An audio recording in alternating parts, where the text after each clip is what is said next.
വരുമ്പോൾ റോഡിൽ പിന്നെ വർക്ക് നടക്കുന്നതായിട്ട് മനസ്സിലാക്കാനുള്ള ഒന്നും അടയാളങ്ങളൊന്നും ഉണ്ടായിട്ടില്ല.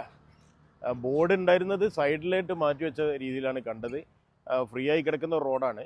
അപ്പോൾ അങ്ങനെ വന്ന് വെളിച്ചം കുറവായിരുന്നു. അതിലൊരു 3-4 പേർക്ക് നിസ്സാരമായ പരിക്കുകൾ പറ്റിയിട്ടുണ്ട്. അതെ അതെ അതെ. ഇല്ല, കണ്ടിട്ടില്ല. ഇതിങ്ങനെ വർക്ക് നടക്കുമ്പോൾ ആ വർക്ക് ചെയ്യുന്ന ആളുകൾ പിന്നെ ഇതിൻ്റെ സുരക്ഷ, റോഡ് ഉപയോഗിക്കുന്ന ബാക്കിയുള്ള ആളുകൾക്കുള്ള സുരക്ഷ ഉറപ്പുവരുത്തേണ്ട ചുമതല അവർക്കാണ്.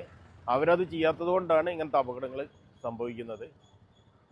പലതും ചില സമയങ്ങളിൽ കാണൂല. രാത്രി ഓപ്പോസിറ്റ് സൈഡിലൊക്കെ വരുന്ന വാഹനങ്ങളുടെ വെളിച്ചം കൊണ്ട് കാണാത്ത അവസ്ഥ ഉണ്ടാവാറുണ്ട്. വണ്ടിയിലൊരു 60-65 പേരുണ്ടായിരുന്നു. വളാഞ്ചേരിയിൽ നിന്ന് കയറിയ ആളുകളുണ്ടായിരുന്നു. അതെ അതെ, ഒരാൾ.